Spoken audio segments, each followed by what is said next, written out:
Dear Guerrilla History listeners, this is co-host Henry with a very small note for you before we get into this episode of Guerrilla History.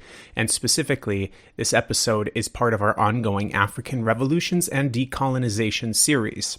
When we originally recorded this episode, which is an excellent episode and a really fantastic conversation, Reflections on the Mau Mau with Shiraz Durrani, when we originally recorded it, we were planning on this episode being our case study on the Mau Mau uprising.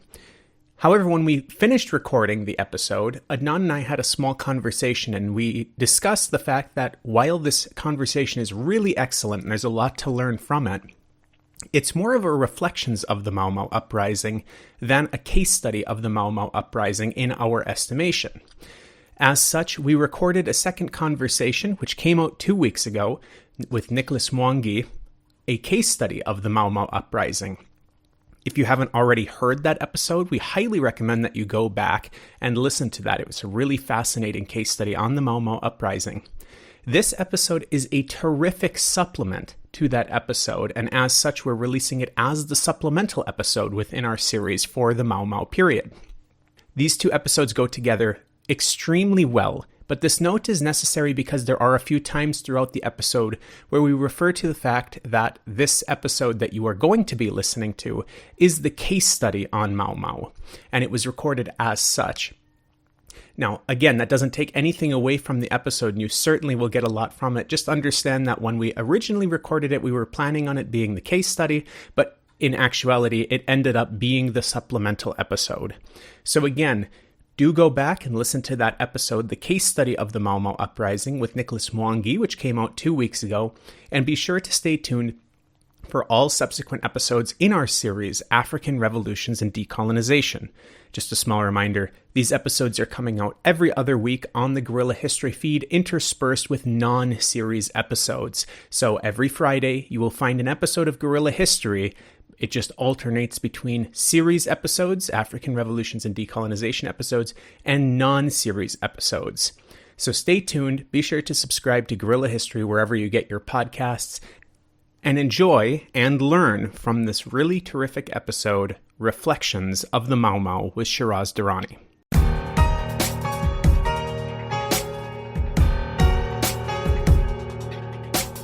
You remember Din Bin Boo? No! The same thing happened in Algeria, in Africa. They didn't have anything but a rifle. The French had all these highly mechanized instruments of warfare, but they put some guerrilla action on them.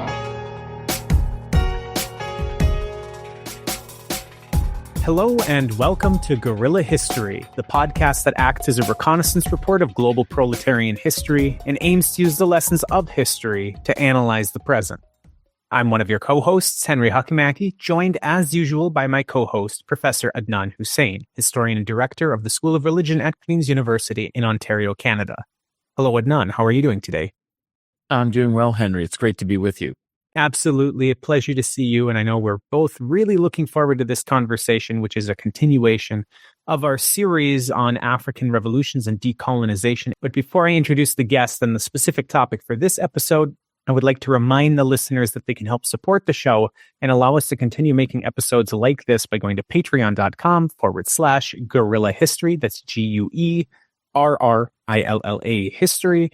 And you can keep up to date with everything that Adnan and I are doing individually and collectively by following us on Twitter at Guerrilla_pod. Again, GUERRILLA_pod.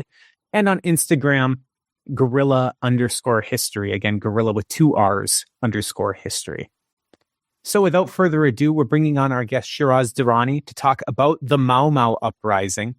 Shiraz Durrani is a writer from Kenya, who is based in the UK and is the writer of numerous books, including one that's particularly apropos to the conversation today, Kenya's War of Independence, Mau Mau and its Legacy of Resistance to Colonialism and Imperialism, 1948 to 1990, which came out in 2018 from Vita Books. Hello, Shiraz. It's a pleasure to have you on the program.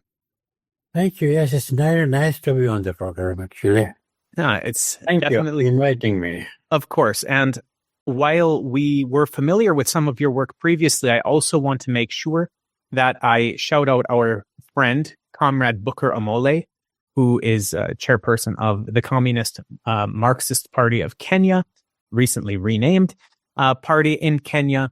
When I reached out to Booker, I said, Booker, I've got a few people in mind who we could talk about the Mau Mau uprising, but I would like to know if you have any specific comrades in mind who you think would do a particularly good job of discussing this topic. And you were the first person that he brought up. So shout out to Booker for making this suggestion. As I said, Shiraz was already kind of on our short list, but it sealed the deal that we were going to reach out to you, Shiraz, and Booker did put us in touch with you. So I want to start this conversation in the way that we're going to start many of these discussions, the case study discussions within this series.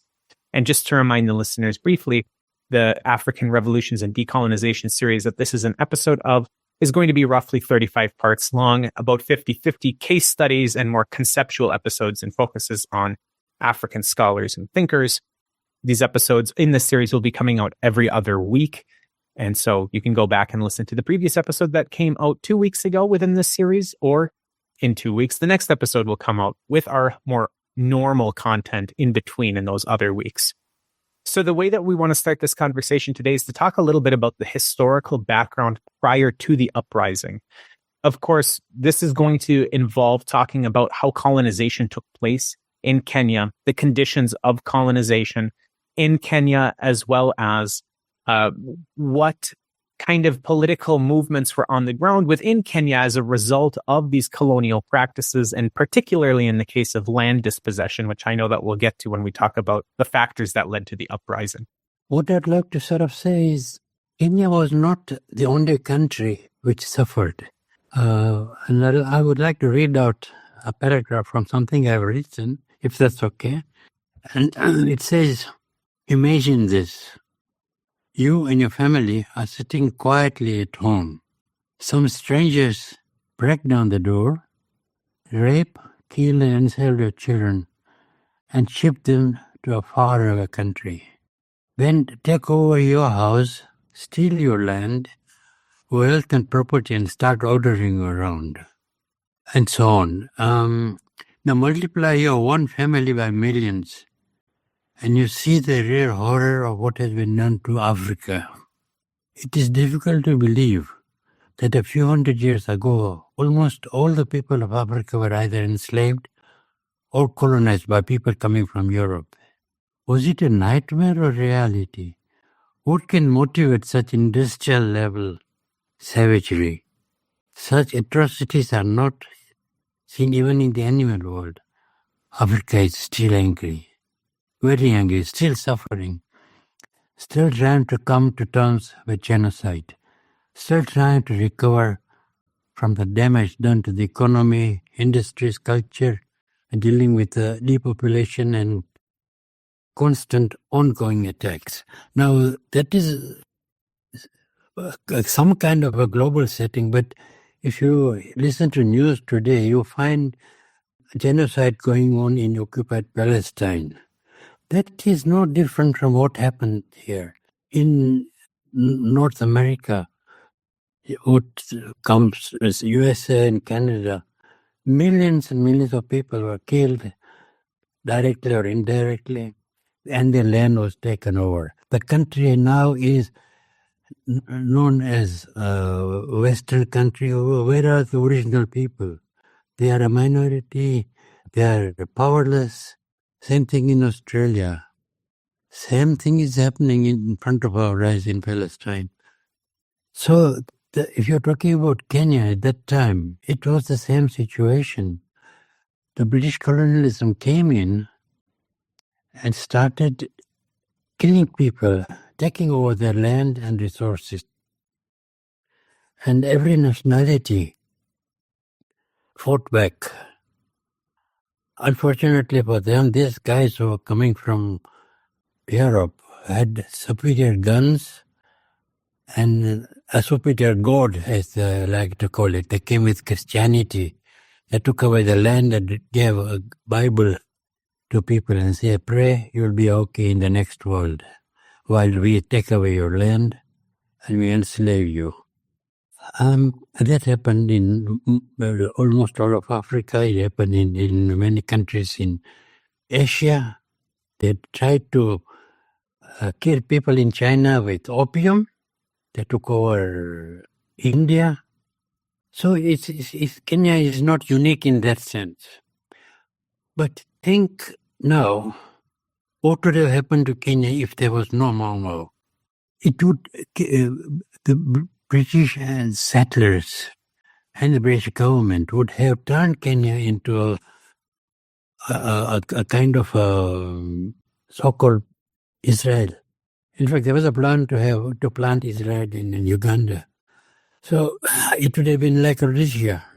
There was nothing to stop them because the British colonialism had suppressed every nationality by killing them, by bribing them, by giving them religion and teaching them so-called Western culture, which was to make them subservient to the colonialists.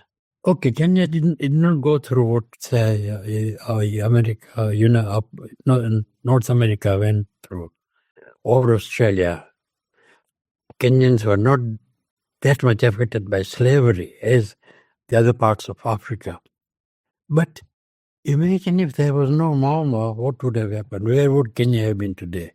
I have no doubt that it would have been totally a colonial country with trappings of so-called independence, which we have, but no real freedom. What was it in Kenya that brought about this resistance? First of all, of course, it was land was the key issue. And I won't go into details about how much land was taken over and so on. But if you had like that in that story at the beginning, somebody comes and takes over your land, turns you into a kind of almost a slave, forces you to do labor on their farms.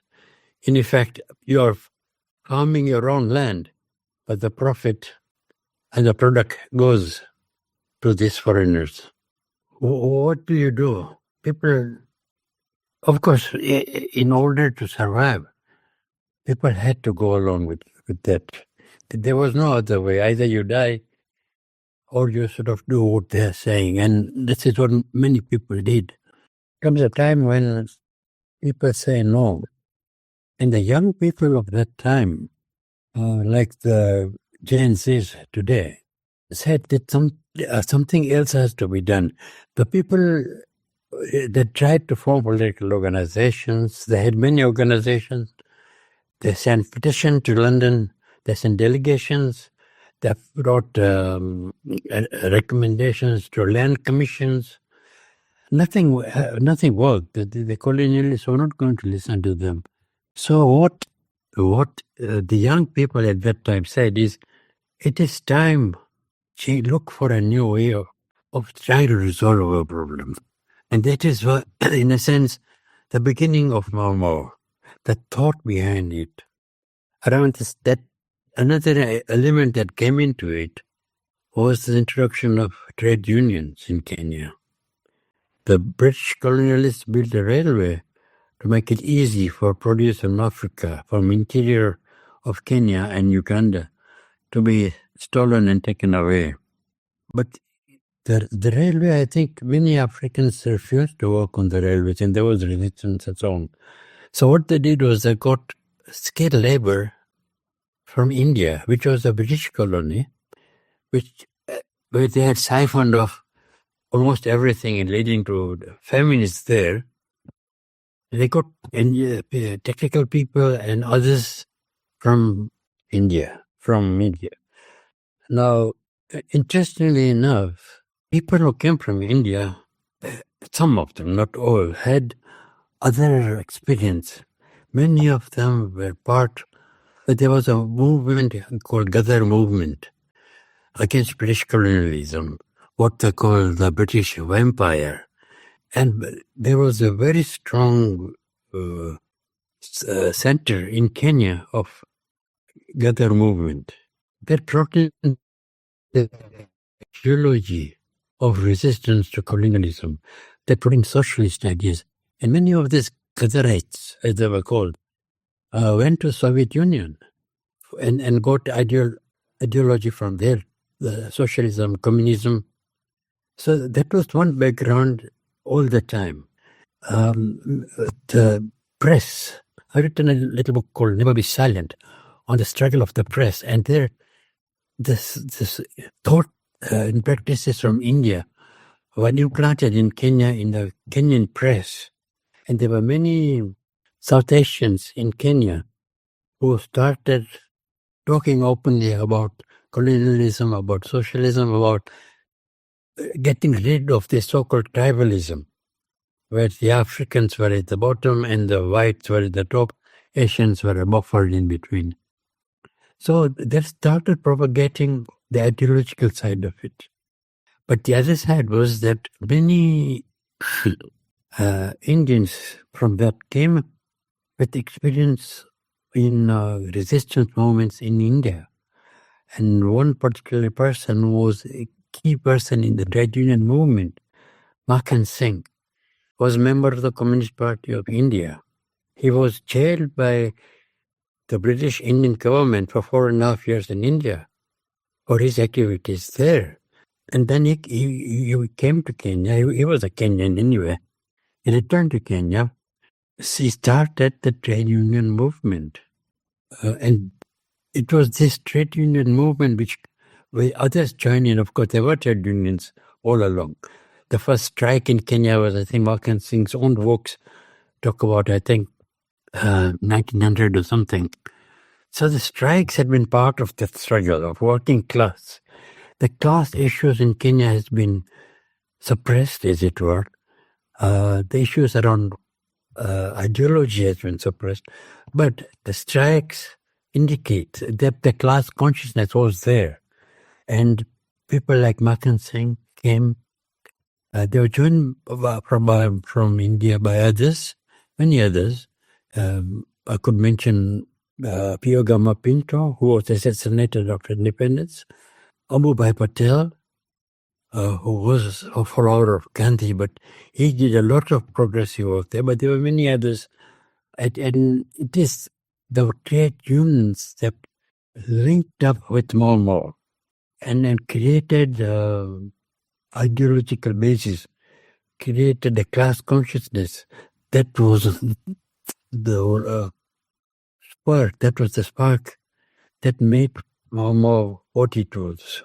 So I don't know if that's kind of Yeah, that's a very helpful overview of some of the conditions. I think it was a very interesting point that you mentioned about the Ghadar Party and, of course, the bringing in under British colonialism of Indian labor, which, of course, they did all across their territories they controlled, from the Caribbean, East Africa, other places in the Indian Ocean, Southern Africa, in the Caribbean, it was indentured labor. You're talking about a more skilled labor to work on railroads and so on. So this is something that's important to understand about the way British colonialism operated, was, moving labor around. But also, and that also introduced, as you were saying, some kind of class consciousness and forms of resistance and struggle through strikes. But I'm wondering, also, what about, perhaps we could talk a little bit more about the process by which dispossession of African peoples from the land was taking place. As I understand, British colonial control really starts in about 1895, and so by the time of the Mau Mau uprising and rebellion, you have about a half century of British colonial rule. Perhaps you can tell us a little bit more, since, as you mentioned, land was the kind of crucial or key issue in some ways. What was the process by which that happened, and how did they reorganize African society? I understand that by dispossessing people and pushing them off the land, they also created reserves or territories where they concentrated people in kind of waste areas where there wasn't, a lot of cultivable or fertile land, while taking for European colonial settlers who built, big farms, and as you said, then, used African labor. But maybe we could talk a little bit more about that process by which that happened. And, so what was changing in Kenyan society as a result of expropriation of land by the colonial settlers and dispossession of, African people? Okay, just some facts about land. That according to the Kenya Land Alliance, more than 65% of all arable land in Kenya is in the hands of only 20% of the 35 million Kenyans. And that started, there were no rules which the British colonialism had to follow.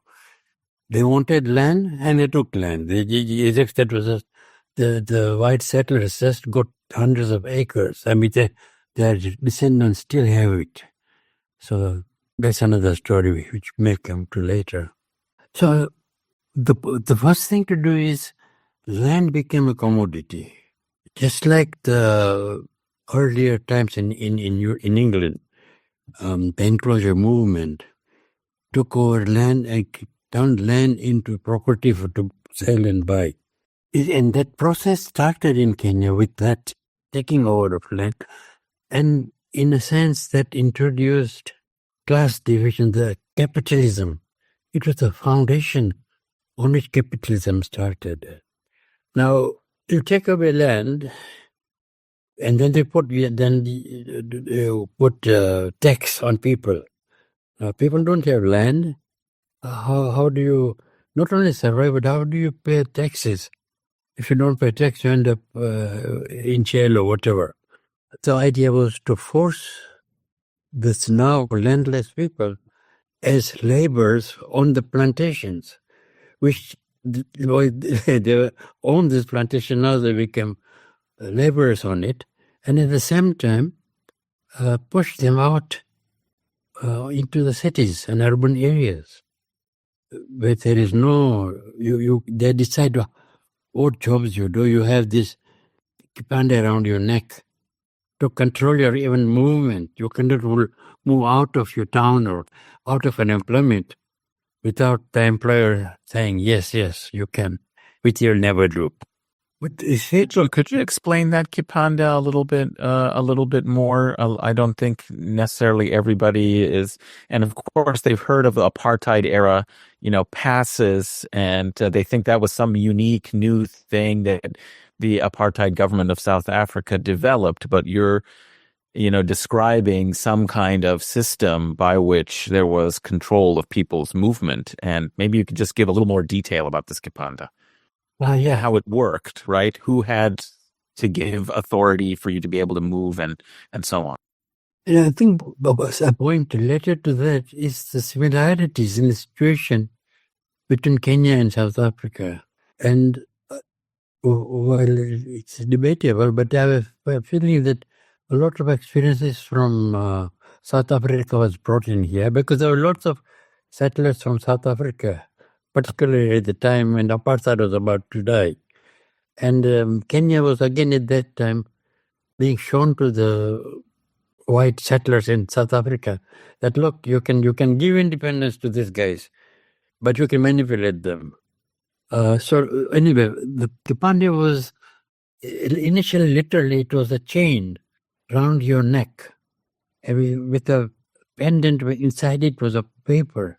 And the paper said what tribe you are, what's your name, who is your chief.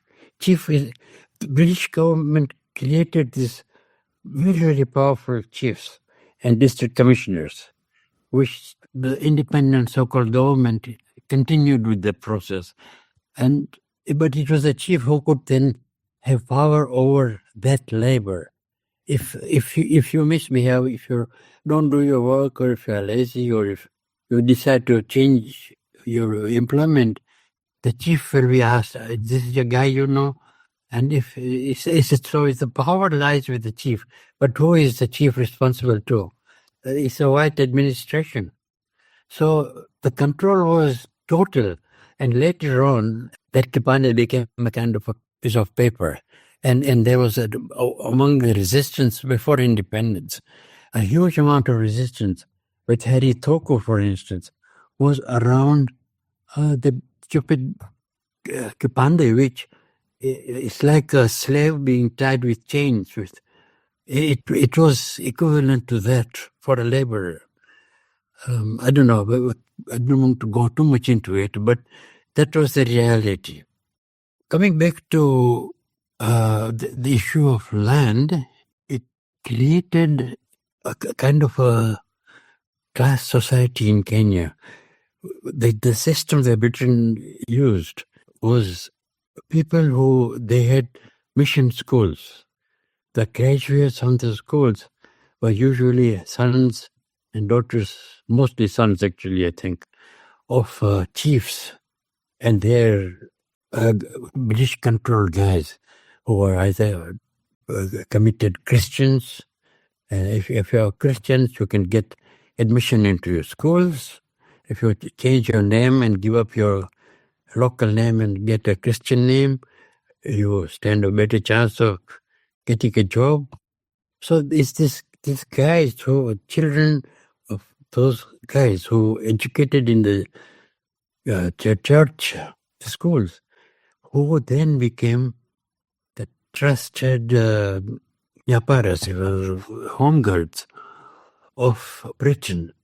They were used as people who then control the African labor in town and country, particularly in the countryside, actually. There's a strong control over where you went and what work you did and so on.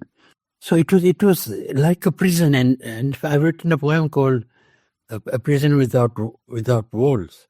But I was talking at that time about after independence. But before independence, it was total prison like Gaza is today.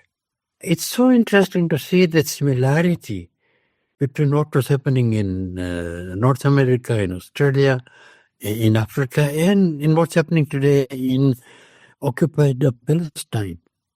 It's amazing that we have lived through that period, and yet still we have not found a solution of defeating this stupid system which benefits at our expense. So those home guards were then recruited into the British Army. When it came to fighting Mau Mau, it was, well, of course, British Army and Navy and all the rest of it. But under those white leaders were the Kenya African so-called rifles. And it is these who were sent into the forest to fight Mau Mau. And in a sense, that is what brought an kind of an end to the Mau Mau struggle. I don't know if that was the question, or do we go on? I'd like to dive in a little bit. So you've been talking about some of the conditions and the factors that were leading to, including, of course, dispossession of the land. You know, we've mentioned many times on the program that many of these questions boil down essentially to control of the land and control of arable land in many cases. And as you've detailed, this dispossession of the land was quite brutal and very inequitable within Kenya. But of course, like we also see in examples like Palestine, this oppression also leads to organizing and underground organizing as well. And in Kenya, that's no different. We have many organizations that were based on some tribal lines, some on national lines, but many of them were operating at least somewhat in the underground, and were organizing towards determining how to transition away from British colonial authority, and also authority by these chiefs. You know, you mentioned these tribal chiefs that were essentially just put in place by the British and who were accountable only to the white colonial authority. It's interesting as we talk about how the Mau Mau uprising unfolded. They were, in many cases, the first targets of the Mau Mau were these tribal chiefs. But talking about these organizations and associations, can you talk a little bit about how organization took place, what kind of lines these organizations took part on, and particularly if you can talk a little bit about the Kikuyu Central Association and then the various forms that it took over time, because that will become very important as we talk about the Mau Mau uprising itself. Well, organization is an important issue. The Kikuyu Association was formed in 1919, which is millions of years ago. So people did not just give in to say, oh, we can't do anything. People started organizing. In 1921, Young Kikuyu Association with Harry Toko, 1921 East African Association, Harry Toko again, and every nationality, because nationwide organizations were not allowed. So every nationality organized its own organization, like the 1921 Kavirondo Association, 1925 Kikuyu Central Association, 1938 39 Ukamba Members Association, North Kavirondo Central Association, Kavirondo Taxpayers, 1939 Taita AIDS Association, 1944 Kenya African Study Union. That was an important one in terms of developing into kind of underground movement. Kenya African Union, 1947 is the 40 Youth Movement, which is the one I said got fed up with this thing and said they need to find other ways of getting rid of colonialism. And then gradually Mau Mau. Now, although there were these nationality-based organizations, they all worked together behind the scenes. Openly they could not. All they could do was getting involved. Nothing changed until the underground movement started. And this is where I think Mau Mau came into existence in a way. And do you want me to talk a bit about Mau Mau organization? Yeah, I'd like to hear, maybe we should start with the uprising. Who were the Mau Mau? Tell us a little bit about that, how that organization came into being. Maybe we should hear a little bit about the oath. And sometimes a lot has been said about the oath, but just what that structure and organization was. And then I'd love to hear more about how the uprising started and what happened during the course of it. I think one of the things was the conditions was driving people into poverty. In like one of the Mau Mau songs says, we will never be silent until we get land in our country and freedom. And that was the sort of a thinking behind what was going on there. But the movement was underground. British, I think it started to 1948 or thereabouts. It was, in a way, the Second World War. Many Kenyans were in the British Army. When they came back, they realized that these white guys are just exploiting us. Their consciousness increased, and they saw other countries fighting and so on. So that was, in a sense, colonialism digging its own grave. People became more aware that and more conscious that they could fight, and so they started talking about it. Many of them had military experience, so they are more confident in confronting the colonialism. But they organized in secret. Now there is an issue around class issue also. Was the Mau Mau aware of the class issue?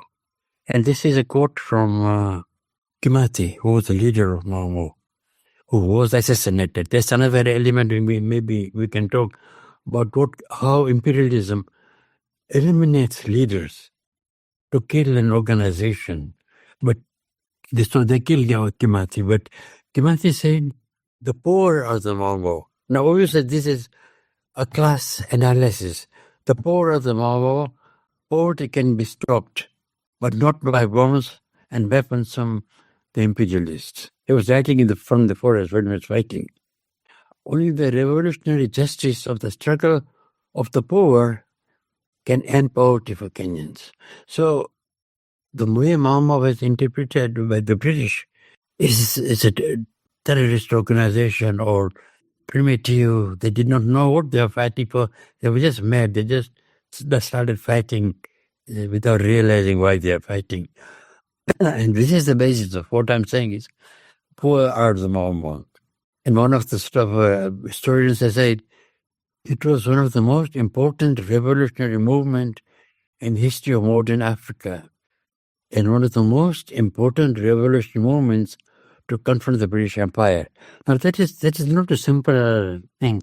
British, if you think of the most important power in the world at that time, was British. It ruled over the seas, it ruled over the land, it controlled a quarter or 1/4 of the world. It was stealing wealth and in fact, intellectual property from all over the world.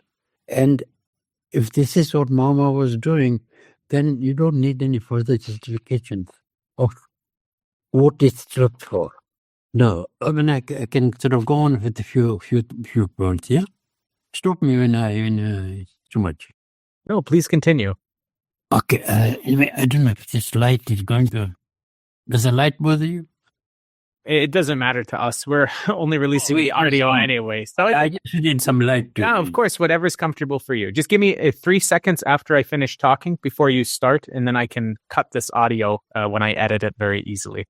All right. Let's take a few points about Mau because it has been totally misrepresented, particularly for the young people in Kenya.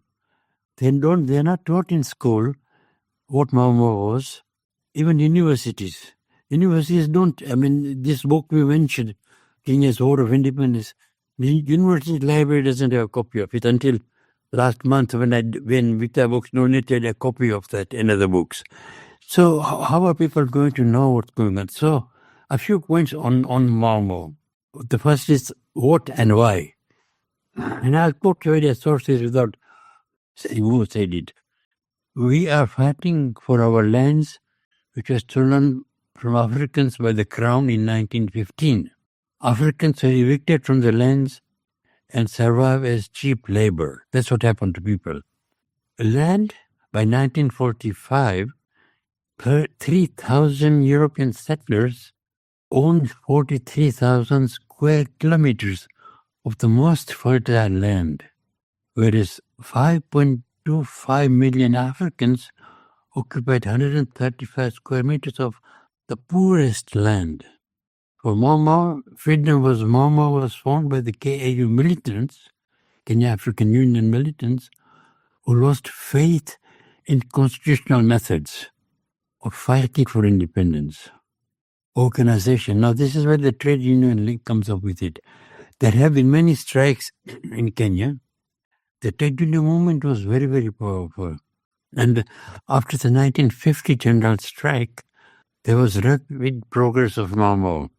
The aim was to unite and mobilize people in struggle for independence and a resolve to armed struggle. So it was linked the national struggle for liberation and the working class struggle of the trade unions. So let's look at trade unions. Mau was radicalized by militant leadership from trade union movement. Transport and Allied Workers Union led by Fred Kubai and Clerks and Commercial Workers Union led by Buddha Kagia were at the heart of the resistance. Militants of trade union threw themselves into the revolutionary movement and established themselves as the new radical leadership committed to overthrowing colonial rule by mass action, strikes, demonstrations, and armed struggle. Kenya's trade union movement, this is a quote from Mackenzie, Kenya's trade union movement has always been a part of the national struggle for resisting British imperialist colonial rule, for winning national independence, for consolidating the independence after winning it, and for bringing prosperity for workers and peoples of Kenya. We want freedom for all workers. Just a point I want to make is the language. There's issues around working class, issues around resistance, around imperialism, and there is a very nice leaflet from 1950 There's a book we're just publishing called "The Struggle Has Started." It is a book on. It's a quote from Mark Singh's leaflet, and it says, "Our worker." Now, this is in 1950, so people who said that they were not aware of class issues better look at this. Just this quote, and originally it's at the Mark Singh archives in Nairobi. It says the struggle between capitalists and workers has started. That's the heading of that pamphlet. And it says, our worker comrades, come forward, march ahead. If you do not march ahead today, then remember that you will be crushed under the heels of capitalists tomorrow. Capitalism, workers should have a united stand and should stand up strongly against the capitalists, so that they should not ever have the courage to attempt to exploit workers again, nor to take away workers' rights from them. It was just to point out the old class consciousness which came from the trade union movement. No, I picked up these points because of the false propaganda against them. So here, they were saying that it was a Kikuyu organization. So what I'm saying is, it is a national movement, national. And I'm again quoting provided sources. In Nairobi, this is the British government official saying it. In Nairobi, the situation is grave. Mau Mau orders are carried out in the heart of the city. Mau Mau courts sit in judgment, and the sentences are carried out. The revenues collected are used for bribery and Mau Mau supplies. We will talk about the liberated areas, but this was part of the liberation that Mau Mau brought in. Instead of being a Kikuyu movement, there are others here, like this one says, 44 Wakamba were arrested in Tanganyika, not Kenya, and returned to Kenya. So Mau Mau was spreading not only in Kenya, but in Tanzania. What is called Tanzania now? Mau Mau cells are in Mombasa, Pemba, Zanzibar, and all over the coast. So nothing to do only with central province. It is spread all over. In Tanzania, Mau Mau won over hundreds of Kenyan migrant workers. Hundreds. Ethiopian intelligence are aware of what is going on in Kenya. So the news was spreading within Africa. In South Africa, it is considered that there is an underground movement by the natives to overthrow established government throughout Africa. Well, it is a news that's been spreading around Africa. Now, some facts that a movement, Mau Mau was the movement of all people. First, I look at the trade unions. 1935, Kenya Indian Labor Trade Union. It changed to Labor Trade Union of Kenya under Mark Singh. 1937, now we're talking about before Mau Mau. So anyway, there's a list of trade unions at that time. There is an interesting list of general strikes. 1922, first general strike. 1937, 62-day strike. And I've written a little play on the 62-day strike. Imagine taking workers going on strike for 62 days in 1937. I mean, I don't know how, I know how they did it. But even today, it's difficult to do strike even for a week. And this guy survived for 32 days because of the tactics they used and because of the support they had from the community. 1947, strike Mombasa. Right, but you mentioned you wrote a play about this. It's really? Okay. Let me get it.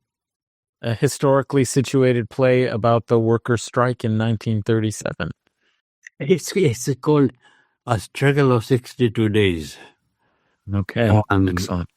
A play based on the 1936-37 strike for 25% wage rise and an 8-hour working day. In fact, after the strike, Kenya won 8-hour right to work 8 hours a day. Otherwise, it could cause weapons and all. So it's a play, imagine, but based on some of the things that were in history. And it wasn't just strike. The trade unions organized in 1952 boycott of buses and European beer in protest against government's repression. So it was all coming together. That strikes are going on, boycotts are going on of this settler kind of thing. Like in India, they were boycotting foreign goods and so on. In terms of the movement of all people, in this book I talk about the role of women. So it's not just men sitting, women played a very key role, not just as slaves or people who cooked and so on.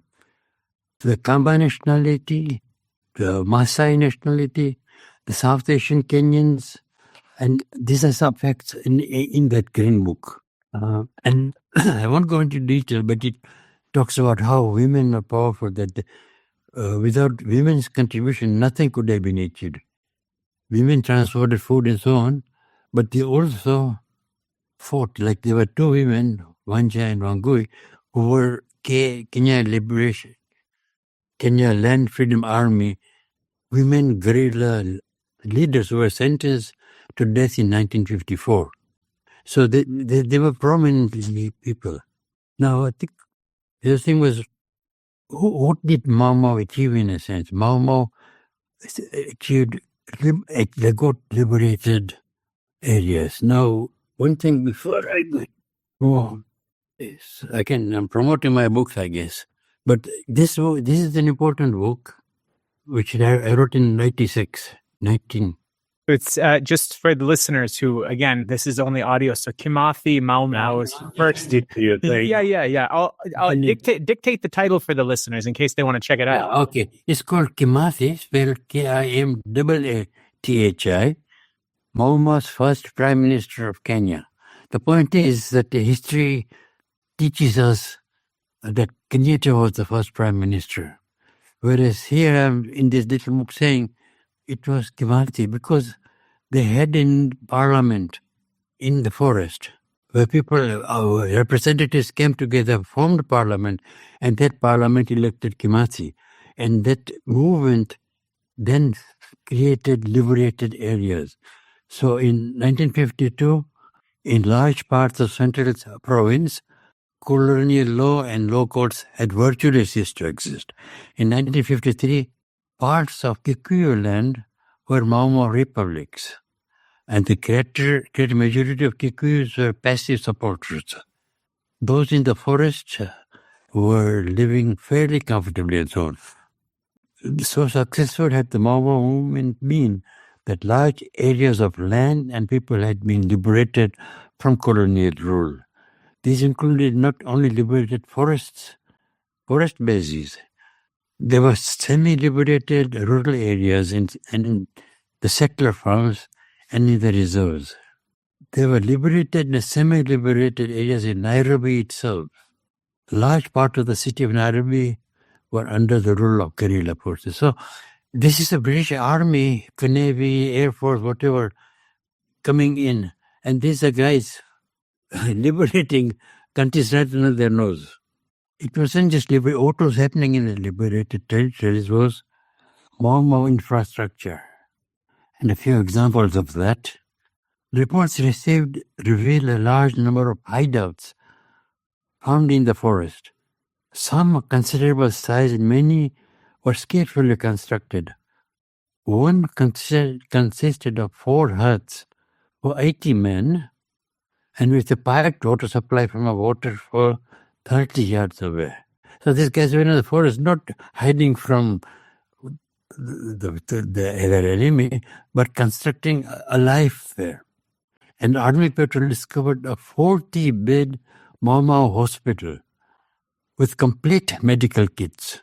It was 5 miles east of Mount Kenya. So they were setting up huge hospitals, which even today Kenya probably doesn't have that many hospitals.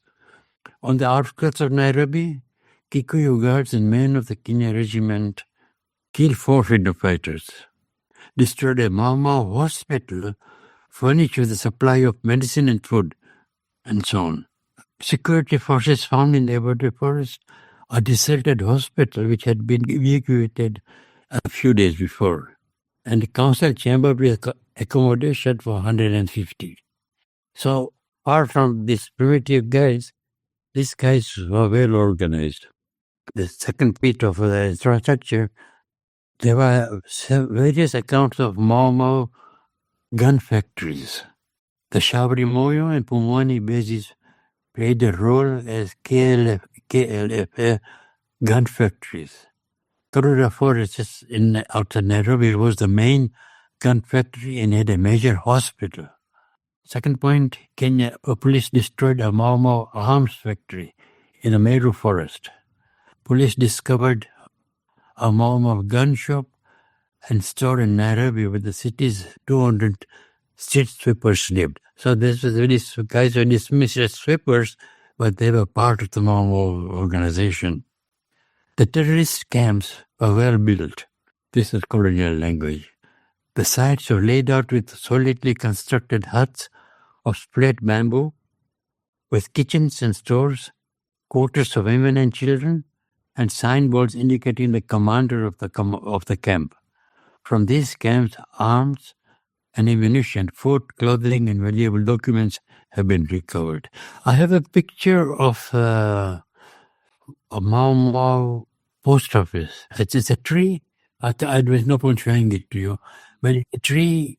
You can send it to me, and I will put it on the promotional tweets and posts on Instagram that we put out. So, listeners, if you want to see the picture, make sure you follow Guerrilla History on Twitter and Instagram. You'll find the picture. Okay, from that book, this background is that tree. It's a new book we're working on. But there was a post office that Mau used to use to keep their post to be distributed and collected and so on. And it was British colonial government that destroyed that post office. British destroyed the Mau library. They had a library with huge amount of documents, records of their parliament, speeches. Britain destroyed them or threw them into the ocean, and so on. That's actually, I wanted to pick up on that. Firstly, I think some of the things you've been quoting, you mentioned, are from colonial officers' reports. I guess, are these like intelligence reports or police reports about counterinsurgency activities that they then, documented what they found, or when they raided a place and captured some things. And so these are sources for, of course, they have their biases and they have their terrible colonial language, as you're saying, because they characterize the Mau as a terrorist group, right? Rather than a, national liberation, anti-colonial resistance movement. But that provides evidence for, the infrastructure that was being developed in the guerrilla camps and in the forests. But what you said was so interesting, and something I would love to hear more about, and I'm assuming maybe you discuss this a lot more in your book about about Kimati's, kind of period here, organizing a kind of government in waiting, a resistance government, that they had a parliamentary process. They kept records of their decisions and administering the territories that had been liberated from British colonial rule. And that when these were captured, they were destroyed, or maybe some of them may have been taken away to the UK and kept in inaccessible secret archives. But it sounds like there was a pretty well developed governmental and political structure that was being developed in these territories that were liberated under the Mau. And I'm just wondering if we know, historians, have they recovered any of these sources about the parliament and documents or records, and have they done any reconstruction of what was the work that this parliament was doing? What kinds of decisions were they making? How were they governing, their areas? The reason why I'm asking is because the slogan of land and freedom, is very significant, it seems to me. It's saying that they want to build, a society and an independent and free country, and they were very conscious of the ways in which they needed to do that, whereas all the propaganda from the, colonial sources or just denying that there was any real genuine political component, to this Mau Mau resistance. And it's just, their hatred of whites and settlers. And so they're just attacking and killing and so on. So they wanted to try and deny, in some sense, the political character and organization of the Mau Mau movement. And so I think it would be very interesting and helpful to know a little bit more about, were there records and sources that people have managed to find that survived to give us insight into what was taking place from a political character, an administrative and governance character within liberated territories of this government, essentially, of this anti-colonial Kenyan government. Yeah, that's interesting because a lot of these documents, as you mentioned, were destroyed or hidden and so on. And lots of people who are active in Mau Mau have written it, but most of them talk about from their own little perspective of what they see and what they do. An important person and important historical record is in a book called Mau Mau from Within by Karari Jama and Don Barnett. Don Barnett has written quite a few other publications on Mau Mau, little booklets. Hardcore and guerrilla, somebody or a fighter or something. But in this book, Karari Jama was the personal secretary of Kimathi. And he was the one who was writing notes of meetings and keeping records. Kimathi was very strict about keeping records. And this guy was writing, and a lot of it was destroyed, and whatever else, we didn't deal with it. But that book is a key book if anybody wants to know about Mau Mau. And this is where a lot of things that I came to realize what Mau Mau was when I read that book. And I said, I'd never known that before. And that opened my eyes, and then I started looking around. But that is the key book, I think. It has been republished recently by the Raja Press in Canada. But the original is an important. I was looking for it. It's somewhere here. So there is it. It's not just the colonial sources which are telling us. It's, first of all, I think I had to get around. I mean, sorry for bringing personal things, but I had to liberate my mind, as it were, from what I had been taught or heard. And that moment was when I read that book. And it changed the way I was thinking of Mau Mau.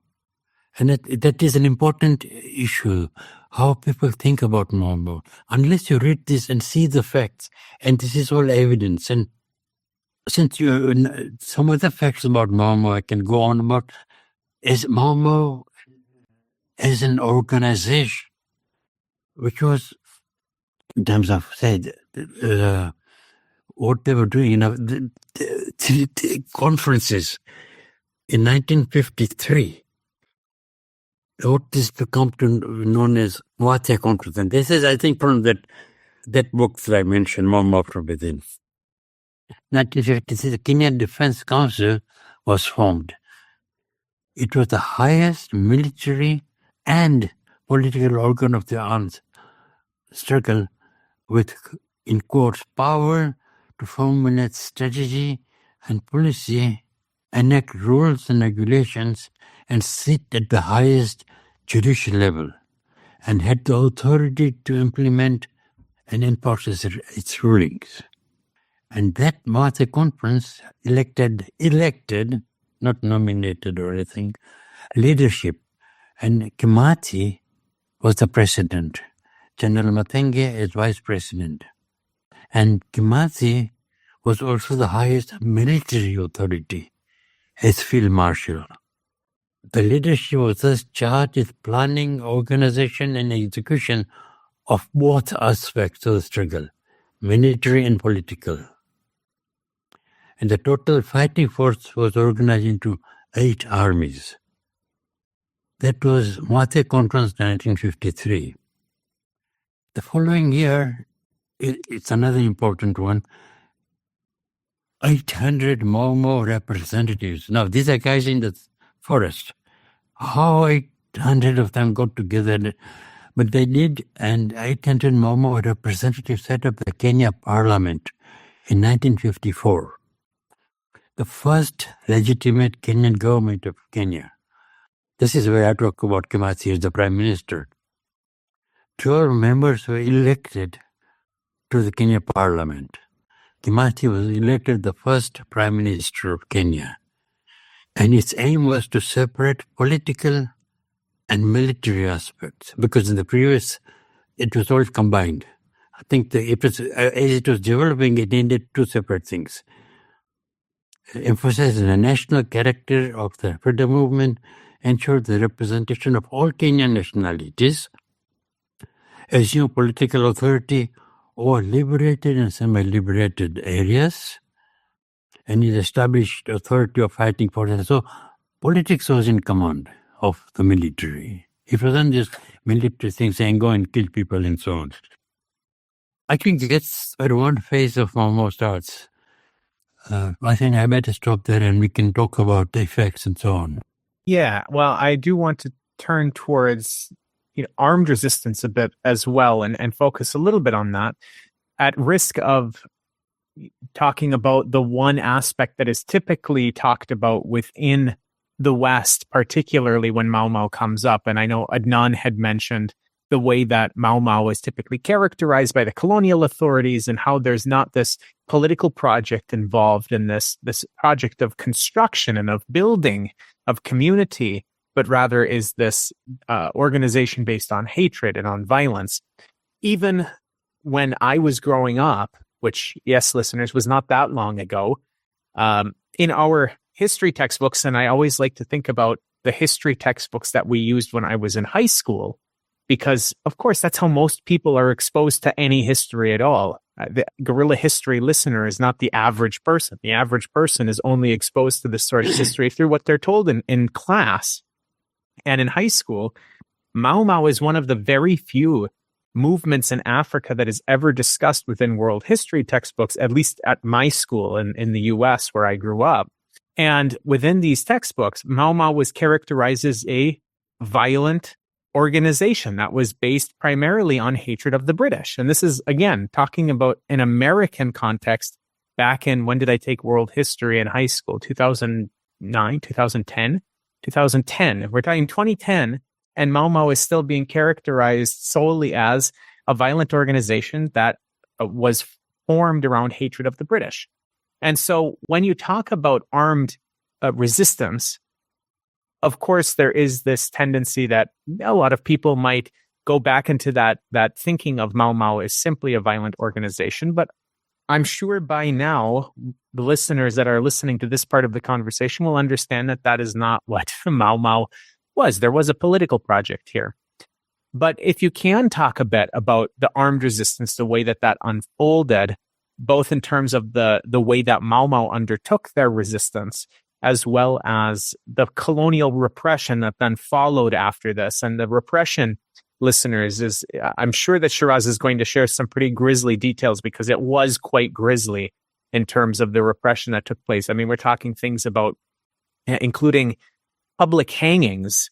This is something that was banned in Britain roughly 100 years previously, but the British colonial authorities still saw it fit to hang people publicly for the spectacle and then leave the bodies displayed in public places in Kenya to, discourage people from associating with the Mau Mau.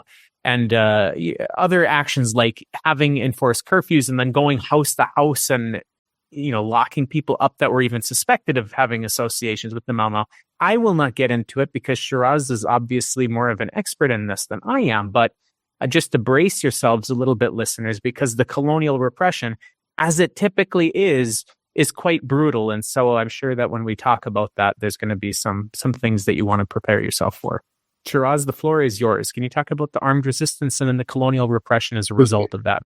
Mau Mau realized that they had two enemies to fight.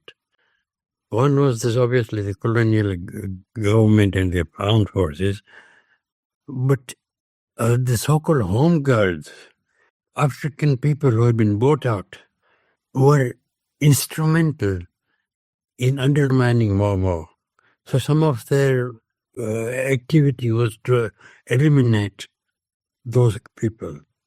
Now, Mau Mau was very, although it was, we saw the central organization and so on, it was organized locally, as it were, so that local leaders had the could set up their own strategy, work out what needs to be done, and carry out activities. The way they armed themselves was mostly from stolen guns and armament from the British forces, which I think is a normal practice everywhere. But of course, they had their own gun factories and all. Not always very successful, but many of them were usable.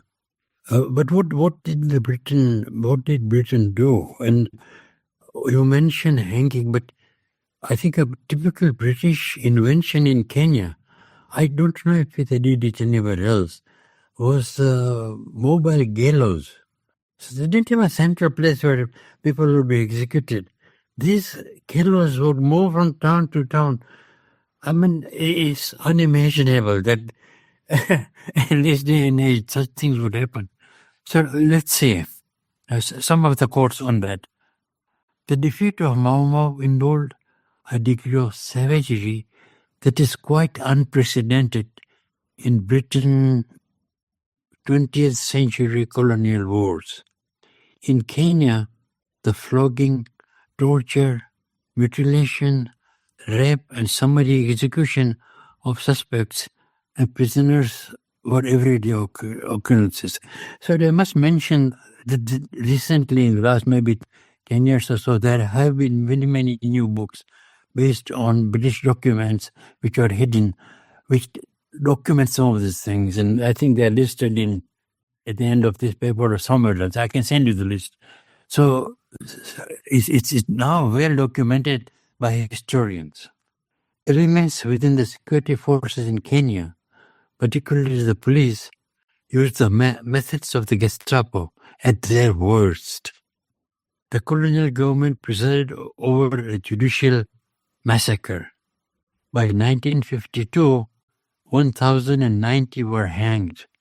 A mobile gallows was specially built so that prisoners could be hanged in their home districts to provide an example. So it just speaks for itself, I think. And this is what Mau Mau were fighting against.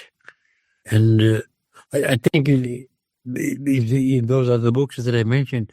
It goes into much more detail about how people are tortured, and I don't need to go into that. Do you want me to sort of look for something else on? Well, I think we're more interested in your understanding of these events, and I think, for example, what happened, broadly speaking, during the course of the uprising, and what its consequences were, because I think very often the Mau Mau rebellion is characterized as a failed rebellion because the counterinsurgency against the guerrilla war lasted for a very long time and managed in the end to capture, Field Marshal Dedan Kimati in the end. And so sometimes the way it's framed as it was this terrible, violent, terroristic movement that eventually, despite a lot of, violence and measures had to be taken, and of course there had to be repression, but in the end, eventually it was successful by the colonial authorities in kind of stopping or containing the insurgency, while missing that it was always a political movement intending the freedom and anti-colonial, resistance and struggle that, by the end of this period in the early 60s, did lead to the freedom and liberation of Kenya. But of course, understanding exactly the dynamics, both politically and militarily, of the succeeding years is very important to trying to understand and unravel exactly what happened and how and why the post-colonial state of Kenya took the shape and the form that it did. And so I'm wondering if maybe you can tell us a little bit more in response to this sort of typical characterization that you find in some aspects of the historiography that only talk about the military component and, of course, exaggerate and emphasize the, violent savagery of this without giving any due to the political stakes involved, tends to characterize this as an insurgency that ultimately was defeated with the capture of, Dedan Kimathi. What's your take on that? How do you analyze those events, and what were the consequences and legacies of the rebellion, in the aftermath of that period? Okay, to split that up into 3 or 4 different stages. First, the question is, did Mau Mau win? I think that is probably what people want to know. And my answer is yes. What were they fighting for? Here is a colonial superpower taking over the country with such superior armaments, and they brought their bombers and navy and all that to defeat these guys. These guys, what they were talking about was land and freedom. The key thing was getting control, getting power, getting colonialism out of Kenya. One cannot expect, say, Mau Mau to fight battles against issues that had not arisen. New colonialism had not been born in that year. It was colonialism they're fighting. They drove colonialism out of the country, which was their main aim. British colonialism would not have ended without the action of Mau Mau. Kenya would probably have become a settler-dominated, so-called independent country like Rhodesia, and it did not. So, irrespective of what happened afterwards, and we can talk about that afterwards also. So, the real question is then, did Britain win? I mean, the other side of it is, did Britain win? Most certainly not. It spent decades trying to suppress nationalities, the national struggles, and the trade unions, and the armed resistance. It was all to subjugate the people and to continue colonialism. The aim was finally defeated by the resistance from Mau Mau. So it's a very straightforward equation, who won and who lost. It was at that time that not only colonialists, but Kenya resistance realized that there was a problem, that there's a new phase was coming in. And again, I'm quoting from their documents, and this is Don Barnett saying in one of his little books. He says, the story of Mau Mau should be studied carefully for the lessons that can be learned from such a bitter failure. Bitter failure in the sense of looking at it afterwards. Political independence without genuine decolonization and socialism yields continued misery and oppression for the peasant worker masses. Karigo was one of the activists, Mau Mau activists. He had prayed. He said, I only pray that after independence, our children will not be forced to fight again. To which Don Barnett continues, Karigo's prayer, as those of other peasants and workers caught up in the web of new colonial accommodation after long years of struggle, that will not be answered. That prayer will not be answered. His and their children will be forced to fight again. And that is what is happening today in a way. And they realize what was happening and what was the aim of this new stage was the sacrifices. I think this is Pinto saying, the sacrifices of hundreds of thousands of Kenya's freedom fighters must be honored by the effective implementation of the policy, a democratic, African, socialist state in which the Kenyan Uhuru must not be transformed into freedom to exploit or freedom to be hungry and live in ignorance. Uhuru must be Uhuru for the masses, Uhuru from exploitation, from ignorance, disease and poverty. So this is we are in a transitional period where colonialism, with all the experience it has had all over the world, realized they were losing the game. And they had already planted the seeds of capitalism through these land policies and creating these home guard classes. And it was at that time that the last governor of Kenya, Malcolm MacDonald, came to Kenya, and again you're there still. There's another book I've written called Two Paths Ahead, where I'm looking at more at the ideological struggle in Kenya between capitalism and socialism. And it's very clear that independence period, Britain had planted capitalism. But this MacDonald governor I mentioned, he was supposedly a progressive guy. So people would think, oh, not good, we have a progressive governor. Obviously, he was out to find out how to transition from colonialism to neocolonialism.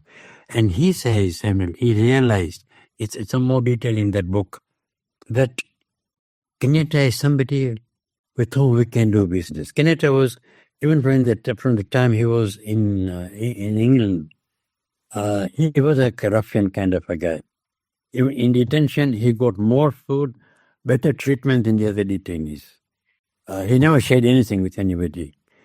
He had more money, even when he came out, than the other detainees. Now, how does that all happen? It's this governor realizing, and having talked to Kenyatta, that this is the guy who can rescue colonialism and turn it into neocolonialism. So it was well programmed. And I think there are historical mistakes, which historians or somebody else will have to deal with. One to do with Mau Mau. If Mau Mau had formed a political party, like they were trying to do underground or in the forest, if they had come out into the open, and instead of allowing the so-called Kanu to become Kanu B, if Mau Mau had stood up as a Mau Mau party, it would have won all elections, irrespective of what Britain did. So maybe that was a historical mistake, partly because maybe Kimathi and leadership was being hunted in the forest, and maybe they had no time for those kind of things. Yeah, what you're touching on now is actually where I hope that we would go with this conversation at this point, which is talking about some of the specific things that were successes and specific things that were failures within this movement in order to perhaps inform other anti-imperialist and anti-colonial movements in the world today. So, of course, we have to understand that every individual movement is a product of its own historical conditions and its own material conditions at that point in time. It's all, it's all dependent on where that place is at that given point in time. And so no two movements are going to be exactly the same, even if they're happening in the same location at different times or in two different locations at the same time. There's always historical particularities that are at play here. However, with that being said, there are certainly things that can be drawn from these experiences in the past, both in the positive sense and in the negative sense, to help inform other movements that are operating along similar lines in different contexts. So you just mentioned one of the things that you think was a failure of the Mau Mau, but can you talk a little bit maybe more deeply on that issue, but then also if there's other things that you think that they did that were particularly strong, that you think would be applicable, relevant, and useful for other movements to think about incorporating within their movements, again, understanding the historical and material particularities of every given movement. But then also if there's anything else that you think was a particular shortcoming within the Mau Mau that you think, again, these other movements today should be aware of in terms of analyzing and perhaps trying to avoid if again, that historical particularity of their movements would also have that as a particular potential pitfall. Well, I think 1950s, I can only look back now and say possibly what were the weaknesses, but there was resistance in India, in Soviet Union, example of Soviet Union, in People's Republic of China. There were other examples which perhaps Mama couldn't learn experience from. And I think possibly because it was isolated, or possibly because people were not aware so much about the ongoing things in the world. As I said at the beginning, colonialism had learned from its repression around the world.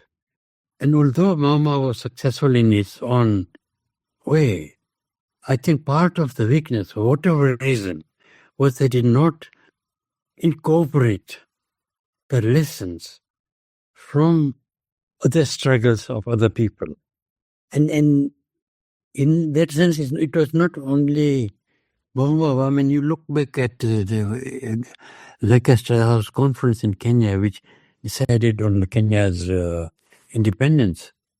There was a group, there was a very strong socialist group in Kenya Parliament, among the people, among the memberships, and they allowed themselves to be outmaneuvered by Britain and by Kenyatta. They are publishing a new book on history of Kenya People's Union in the next few months. One of the things that emerges is that a conference, all this in Lancaster House conferences, Odinga was there, who was supposedly a socialist. Well, he was at that time. And they were progressives who discussed that Kenyatta is taking us the wrong way around. So what do we do? So there was a suggestion that they should form another party. KANU was becoming from KANU to KANU B, which is more of a capitalist. Maybe it should be called KANU C, KANU capitalist. And they were aware of what was happening. There were people who were conscious of where Kenyatta and the British government were taking them. And according to this new book coming out, it was Odinga who said no to forming that new party, a left party. I think that is again a historical failure. He said, we have been through this. Are we going to fight our fellow Africans? Where is his class consciousness, if that is what he believed in? Are Africans good because they were black and you move along with them? Or do you see a challenge coming to Kenya? Okay, so KPU, when it came out much later, 65 to 69, it was too late. Kenyatta had been well entrenched. He had the British Army sitting in Kenya. US was floating around everywhere. And it was no way that KPU would be allowed to bring in socialism in 65. They killed Pio Gama Pinto for that very reason.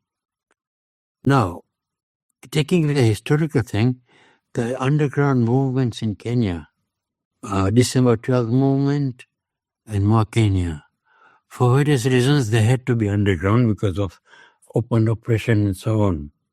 More Kenya at that time, it merged with OK Umoja. We were in London, we were discussing around 1990s what we should do. Should we form a political party? And the majority of people there said, no, we shouldn't.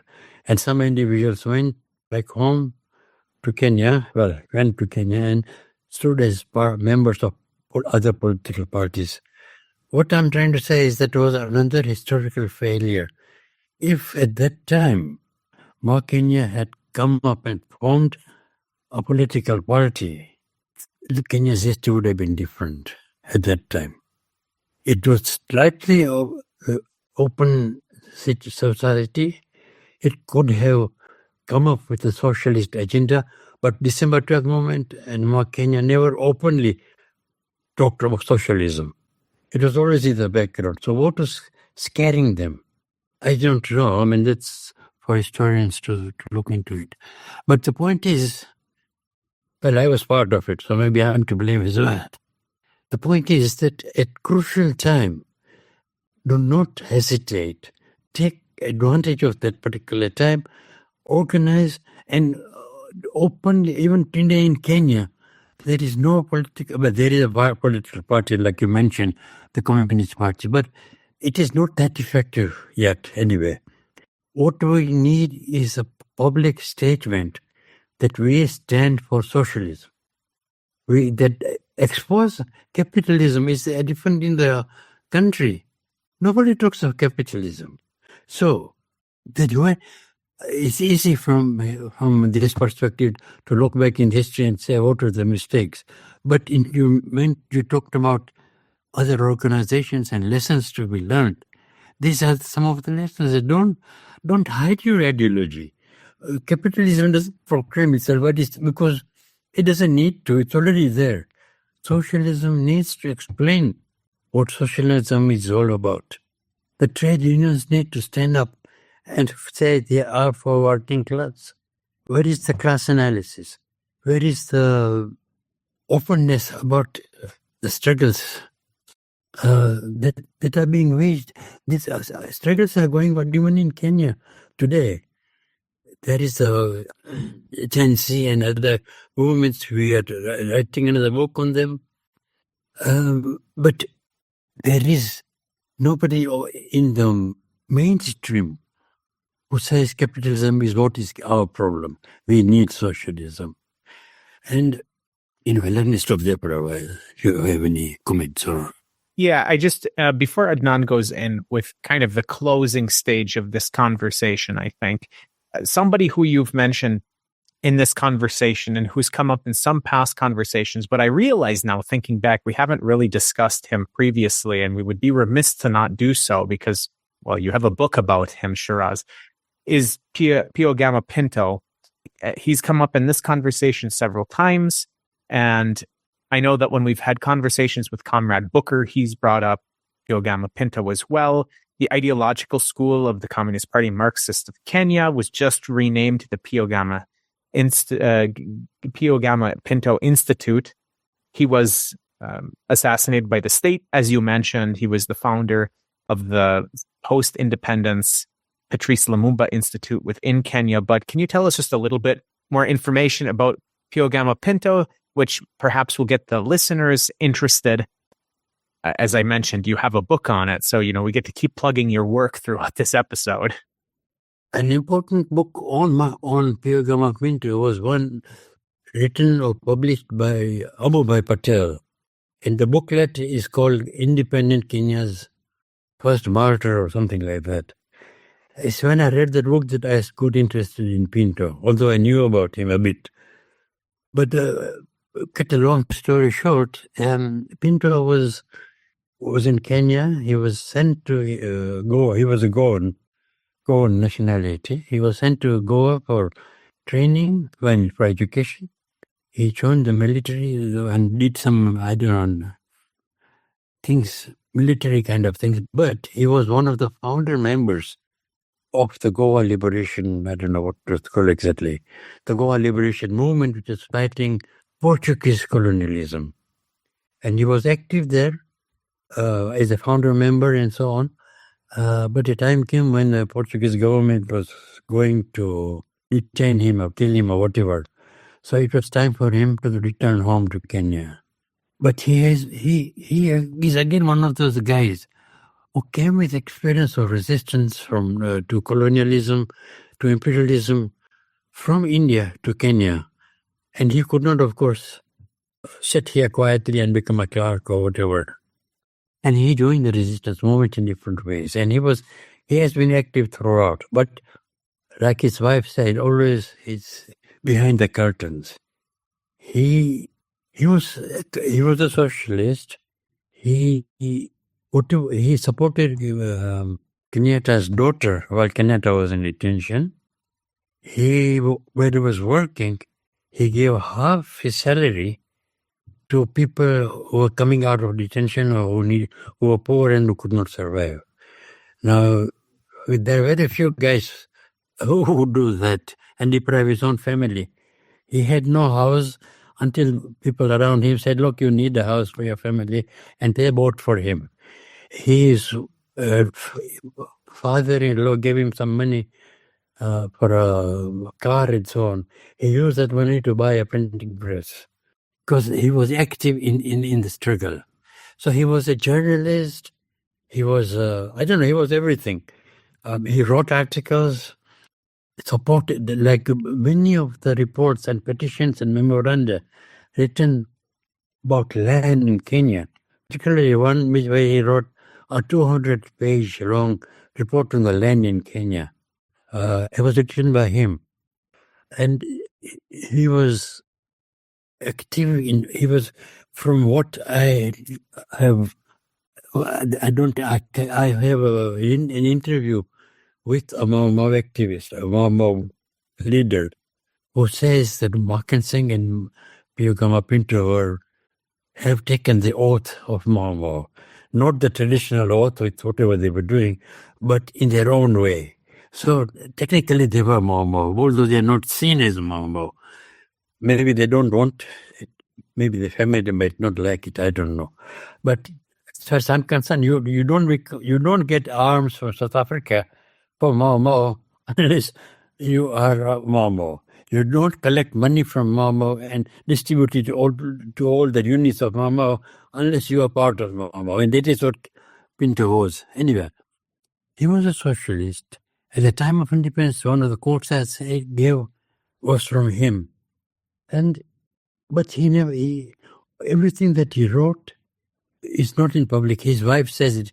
Most of the articles he wrote under different names, not his own name. He never wanted any glory or recognition for himself. But at the time of independence, just after independence, Kenyatta brought in with, I think, Tomboya was given a script by CIA to say, here, this is a document to make a law. It's called African Socialism, and you take it to Parliament. It was called African Socialism, but it was really African capitalism. So it was a capitalist document, and Pinto, Odinga, and the others realized what was going on. So they formed a counter document of socialism, and at that time they had support. They had a majority in the Parliament. Pinto was an MP also, and they were going to present that. And Kenyatta would have been defeated in Parliament, and this Kanu left-wingers would have come to power. And that was one of the reasons why Pinto was assassinated. The other was he challenged Kenyatta about land that Kenyatta was stealing and giving it to his friends.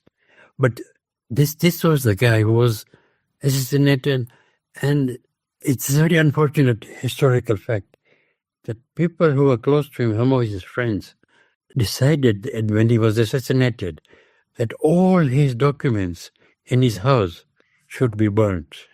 And his wife was too, I don't know, what do you call it, what he was suffering from the shock of the husband dying. And she could not stop them, but she did not even realize what was going on. So these other fellows, out of all goodness of their heart, burnt everything. They could have given it to somebody else. Borumba's wife was quite happy to take it on, she said. That's it. But the point is that every record that he had has been destroyed. Very, very little is there. Now, obviously, it must be in various archives around the world. He was active in Cairo, in India, in Mozambique, Angola, all the Portuguese colonies. And in fact, he was not thinking of going from Kenya to Mozambique to support their struggle when he was assassinated. I don't know. I don't think I can say anymore. Although that's fascinating. That's so interesting to hear about this figure. But you mentioned that he took money that was supposed to be for a car to use for his family and so on to buy a printing press. to use in the struggle. And it just reminded me, I mean, we've had an episode recently about publishing as anti-imperialist practice. And I noticed that also your political activism in Kenya and outside of Kenya has been very dedicated to journalism, writing, doing these archival histories, but also publishing and creating a publishing house. And I wondered if you had any reflections about that component and what that significance and importance of that has been to the struggle for, liberation in Kenya, how you see it and how you see the role of your publishing house and these activities as part of political education, people's political education. Maybe you have some reflections of your own about the importance of your own efforts and endeavors in publishing as part of Kenyan liberation. Okay, I mean, my background is in the December 12th movement was, first of all, at the level of cells. Maybe you can explain the December 12th movement just in briefly, for people who are not as aware of. Okay. Towards the end of 1970s, people realized that, people were active or conscious that and this time people were much more aware of what was happening in China and in USSR and all the rest of it. So the only way to organize was not openly to come out in the open. You could not form a political party. You could not come openly and say so for socialism. So a group of people, many of them based at universities, academics, started forming Kenya Workers' Party, which then gradually became December 12th movement. It was an underground movement which published its documents, its newspaper. It had a newspaper called Pambana, which means struggle. And one of the jobs was to write and publish lots of leaflets and distribute them all over the country in working class areas. And it was organized along cell lines. So cells was distributed all over the place, and we were making an effort into the working class areas and getting workers into the cells. So one of the things was to politicize people within these cells, to make them aware. So information was quite central. I was a librarian. I am a librarian, I guess. I worked as a librarian at the University of Nairobi. So my key focus in political work was to see information as a way of changing people's thinking, liberating people's minds. So December 12th movement used to do plays, like you have heard of Gogi's and Gayaka Denda. We set up in the library where I was working, we set up something called Sehemu ya Utungaji, creative wing. And we produced a play which my wife directed. It was called Kinjikitele Maji Maji, based on the original Kinjikitele play, but we made it much more radical and Kenyan focused. And it played for a month at the university. Now, the point is that at one level, in a cell, you politicize individuals, like in a one-to-one basis. But at the same time, you cannot win revolution by talking to individuals. You need to talk to thousands of people. So the December 12th movement set up this newspaper called Pamana, and only two issues were published. It was an underground thing, and both are available now for people to read and so on. Incidentally, at the Ukombozi Library, which we also set up, a library is part of the information system. It's called Ukombozi Library, Liberation Library in Nairobi. So all these documents we have are now in the Kenya Resistance Archives at the library. The question was about the role of publishing and so on. I remember one of the documents I prepared was an annotated bibliography on publishing, how it was used in USSR, in China, and other socialist countries. And because it was a document we were using as December 12th movement, it had its summaries, quite substantial summaries of the actual documents, because not everybody had access to those documents. We had a central library. I had my own books. So we collected I collected abstracts and summaries and send it around to people. And the key fact is, what is a newspaper for? Not just to distribute newspapers, but to create cadres all over the country who become news reporters, collecting information, and then you become active members of the organization. So that is what we were trying to do. When I could not publish my book, I was in Kenya in 1984. I was writing this book, Never Be Silent, some other books on Kimathi. The mainstream publishers were not interested in it. But the publisher, bookshop called Heritage Bookshop, I was planning to publish it with Vikas in India. But before that happened, I had to leave the country because of my articles on Pinto.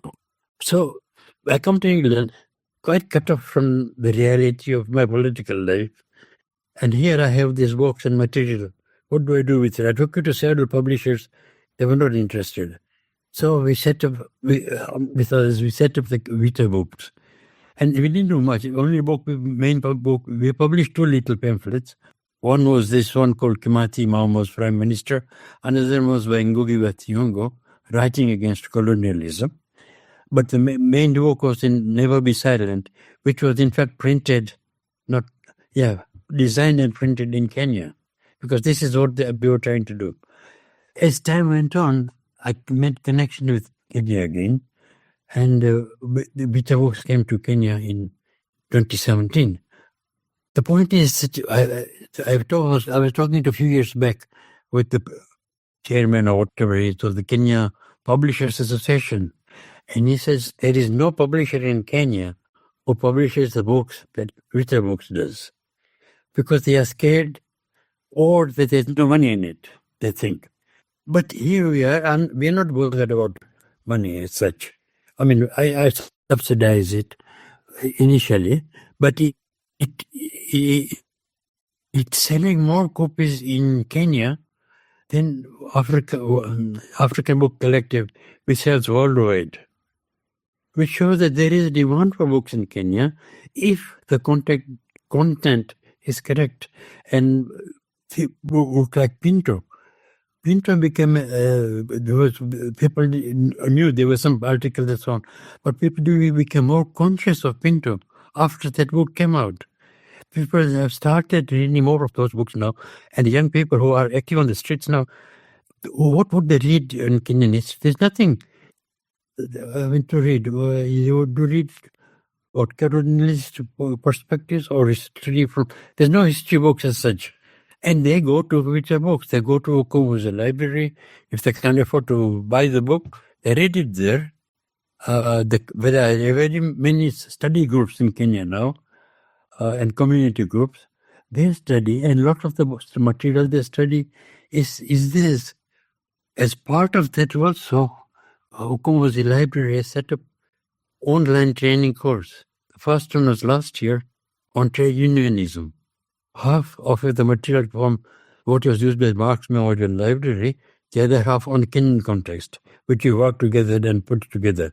Our next one is on economics of Marxism. We should also look at the situation in Kenya. Online course is based on substantial material from UK, but with Kenyan context and delivered by Kenyans. So, I don't know, where does information stop and where does politics start? I don't know. That's a great response. And I have one final question for you, which is, you've talked a lot about your writings. You've talked about a lot of works that you've done, plays, books, and, I have several of them on my computer, digital copies, because I live in Russia where no books can get sent to right now. But I'm sure many of our listeners who were not formerly familiar with your works are now checking out your old works. But can you also tell the listeners what you're working on now? What can they expect to see coming out from you in the near future? I know you've mentioned a couple things throughout the conversation, but just let everybody know again, what are some of your upcoming projects? Okay, one of the things is that books that have historical value go out of print. So we also have a small project on reprinting books. Let me just get the title correct. An important book which has been out of print for many years is a book called The Struggle for Jomo, for Release Jomo and His Colleagues. This was done by Amubhai Patel, I mentioned, and in the original one, he did not mention his name as the editor. We have mentioned, given him his credit. But what he did was he wrote letters, 1,000 letters to people in Kenya and overseas, and said, what do you think? People were in detention. Not also the focus is on Kenya, on Kenyatta, but it was people in detention, but also what was the perspective on the liberation in Kenya. And he got something like 140 responses. And these are all in this book. And the book has been out of print for a very long time. So we published that. We published another, we are in the process of publishing Makan Singh's book. Makan Singh was the author of two of the most important books in Kenyan history of trade union movement in Kenya. So we are working on publishing the first one early next year. So it's called History of Kenya's Trade Union Movement to 1952 by Makan Singh. And in the version we are doing, reprinting, we have additional material on it, taken from various places and so on. So that's one thing. But two other things that are coming out is one is a second book of it on Makan Singh called The Struggle Has Started. Reflections on Makan Singh, Kenya's freedom fighter and trade unionist, 1913 to 73. So we had written an earlier book, edited, and I'm editing this one.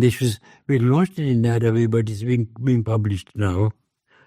And the newer one, which hopefully comes out in early next year, is called From Mau Mau to Ruto Must Go. Essays on Kenya's struggle against imperialism. So this brings it up to date that there is a struggle in Kenya, and one of the things that we didn't talk about is how does Mau Mau connect with the struggle today? I mean, I think you're also running out of time. But this book, I wrote various articles on this topic. They were published, and we printed some copies and distributed them free of charge. Now we're doing some additional material on it and publishing it as a book. So that should come out earlier next year. And I don't know. That's it, I think. Oh, yeah, the other thing, just to mention, it's not new one, but I've written also a short story for young people or old people young in mind. It's called Escape from Moneyville. It shows how capitalism has captured our society, just as an example kind of thing. Wow, that's marvelous. And I know I've had a lot of fun during this conversation. Maybe you can spare 3 to 5 minutes to take us from Mau Mau to today in Kenya. Give us the Spark Notes version of it, and then we'll include some of those articles that you wrote on it and the information of where the book will be coming out in the show notes for listeners to get the more full explanation of it. But, give us a little taste of it.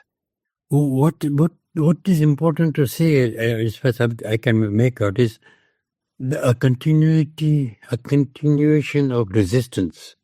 How might have been defeated in that sense of neocolonialism? Resistance never died. It was not only was it Kenya published another little book based on some underground work, was a Register of Resistance. I can't remember the year, but it shows that it's not only the organizations and KPUs and more Kenya who are resisting. It lists workers, peasants, students, intellectuals, their struggle and how they are resisting. And that aspect is totally forgotten in any consideration of resistance. So more Kenya published that book, right? But the resistance has continued. Some organized, some unorganized, some underground, some overground, some trade unions, some other academics, and so on. And this present government is, in fact, perhaps the height of neocolonialism, if there is such a thing, where it's selling off the country. bit by bit or chunk by chunk, and at the expense of working class people who will travel even further from means of survival.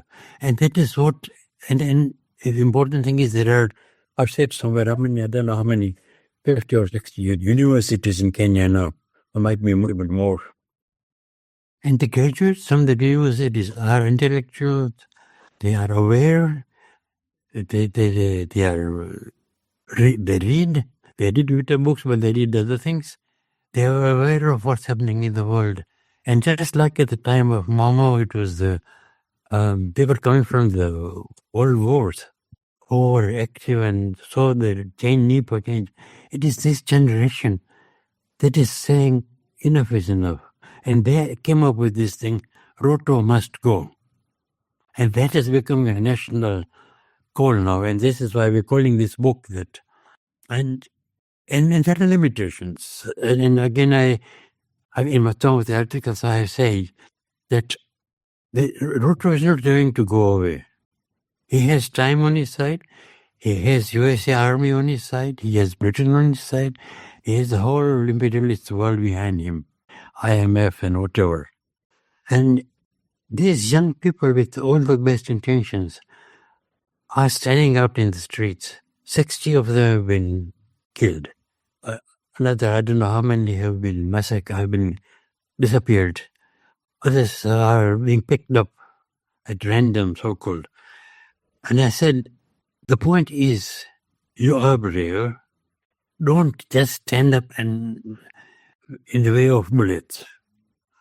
I said, imagine, for example, if all of you disappeared from public and went and did what Nkrumah said, because what Nkrumah said is, go to the people, live among them, learn from them, love them, serve them, plan with them, start with what they know, build on what they have. Something like a cultural revolution where people were being sent out to all parts of the country. And I said, all of you are young, you have struggled to survive. Get out into the country, move with the people, find your livelihood there, but learn from them and teach them. And in 5 years' time or so, you can come out and face the new route or whoever is empowered. Because right now, you are exposing yourself. You are being killed. I don't know. I am not in Kenya, so it's easy for me to talk. But the key thing is that there is resistance. And it's not only in Nairobi, it's all over the place.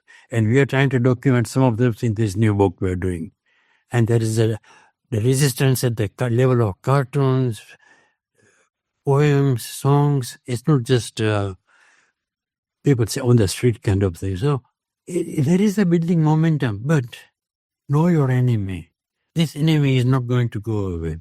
They have had experience of suppressing resistance for centuries. So I think it is a good sign, but it's not easy. That's a great way to end the conversation. Again, listeners, our guest was Shiraz Durrani, who is a writer from Kenya, as we mentioned, currently in Britain. Although you're going on vacation soon, so, some warm weather for you, but we'll save where that is to for just our private correspondence. But in any case, I highly recommend the listeners check out all of the works that you talked about in this episode. It'll take them a while to get through all of those works, but as I mentioned earlier, the one that's probably the most apropos of this discussion is Kenya's War of Independence, Mau Mau, and its legacy of resistance to colonialism and imperialism. Thank you very much for joining us, Shiraz. I'm going to turn it to Adnan now. Adnan, can you tell the listeners how they can find you on Twitter and your other podcast? Well, yes, and I also want to thank you very much, Shiraz, for a wonderful conversation and also for the continuing work that you're doing. You began this by saying that you were retired when we were talking beforehand, but clearly you're not retired from the movement and from political activity in your publishing and research and writing. And so we thank you very much for that and for informing our listeners about it.